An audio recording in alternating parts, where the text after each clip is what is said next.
what happens when a seemingly insignificant piece of land becomes a battleground for two nations.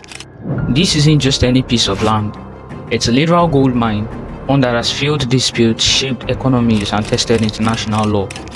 This is the story of the Bakassi Peninsula, a small but resource-rich territory at the heart of one of Africa's most complex territorial disputes. And the battle is not really over. King of Bakassi Peninsula. The Bakassi Peninsula. Bakassi Peninsula. King, who owns Bakassi Peninsula? This is the Bakassi Peninsula, a tiny landmass nestled in the Gulf of Guinea, southeast of Nigeria. It might seem insignificant at first glance as it's barely as large as Abeokuta, yet it holds extraordinary value.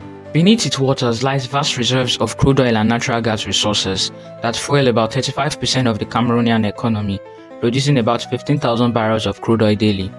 For both Nigeria and Cameroon, this land is more than just territory. It's an economic lifeline, a flashpoint of political, historical, and cultural tensions. To better understand the Bakassi conflict, we must go back in time to the colonial era, where it all began. The French subsidy is gone.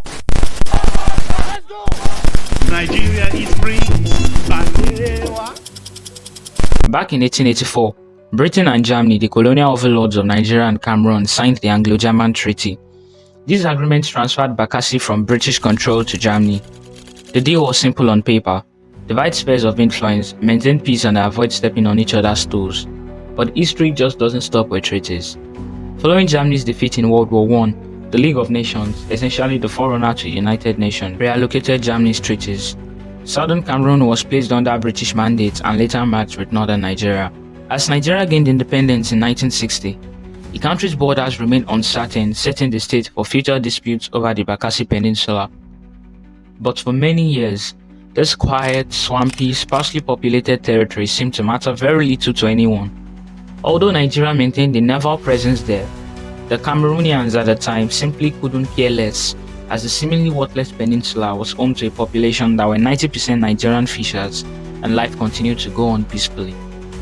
However, this peace wouldn't last long. As the 1970s rolled by came the oil boom and the subsequent discovery of colossal reserves of oil on the peninsula. Bakassi, once dismissed as a remote mosquito-ridden backwater, became immensely valuable. Cameroon began to assert its claims to the land, citing the Anglo-German Treaty of 1913 as proof that Bakassi was rightfully theirs. Nigeria, under the leadership of General Yakubu Gowon, then entered negotiations with Cameroon. These talks led to the Yaoundé Declaration of 1970 and later the Maroua Accords of 1975, which similarly handed Bakassi over to Cameroon. But the story just doesn't end there. Just weeks after the Maroua Accords were signed, Nigeria experienced a military coup. The new government led by Murtala Mohammed quickly declared the accords null and void, arguing that they hadn't been ratified by the Nigerian Senate. Many reports claimed that Gowon was encouraged, or rather forced, by the British to hand over Bakassi to Cameroon, while others suggested that he did such out of his friendship with the then president of Cameroon, who grew up together in northern Nigeria. Whatever the truth, one thing remained clear: Bakassi's status is far from resolved. In the decades that followed, Bakassi became a hotspot for military provocations. Cameroon insisted the treaties were valid, while Nigeria refused to back down. Certain Nigerian generals saw this as an opportunity to flex Nigeria's military muscle and project power in the region. However, the possibility of seizing Bakassi by force would ultimately be discarded for the better, following the deployment of French troops to Cameroon. This would mark the beginning of the West African Cold War. The years that followed would see increased military spendings from both sides and rapid troops deployments to the border in expectation of an armed military conflict, which both sides were willing to blame one another for starting. Various clashes occurred, of which the most severe resulted in nearly 100 deaths, bringing the two brothers to the brink of war. As tensions continued to escalate, it became very clear that a more permanent solution was needed. In an attempt to resolve the dispute once and for all, Cameroon filed a case at the International Court of Justice in 1994 to decide the legal status of Bakassi. The case dragged on for 8 long years, during which tensions lingered. Finally, in 2002, the ICJ ruled that Bakassi is indeed a part of Cameroon. The court based this decision on the Anglo-German Treaty of 1913, which it deemed a legally binding agreement.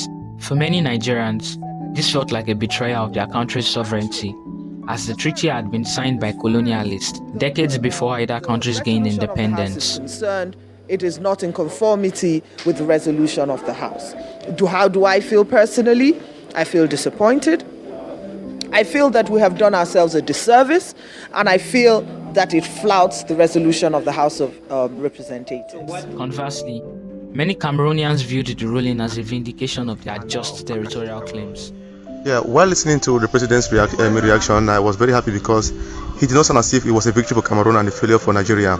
Well, he made us to know that it was something like it was like a negotiation between two nations which have been living for long as brothers, and again that they are just respecting the rulings of the Court of Justice, International Court of Justice. Despite public outrage, Nigeria eventually complied with the ICJ's decision in 2002. Nigeria's then President Olusegun Obasanjo signed the Joint Agreement, formally transferring Bakassi to Cameroon.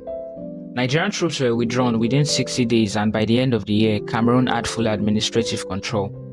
But this transfer came at a cost. The Bakassi Peninsula was home to a population that was 90% Nigerian, and for them, the ICJ ruling was a nightmare. They were faced with an impossible choice: either remain in Bakassi and live as foreigners under Cameroonian rule, or approach their lives and livelihoods and relocate to Nigeria. For many, living meant abandoning their homes, livelihoods, businesses, and families.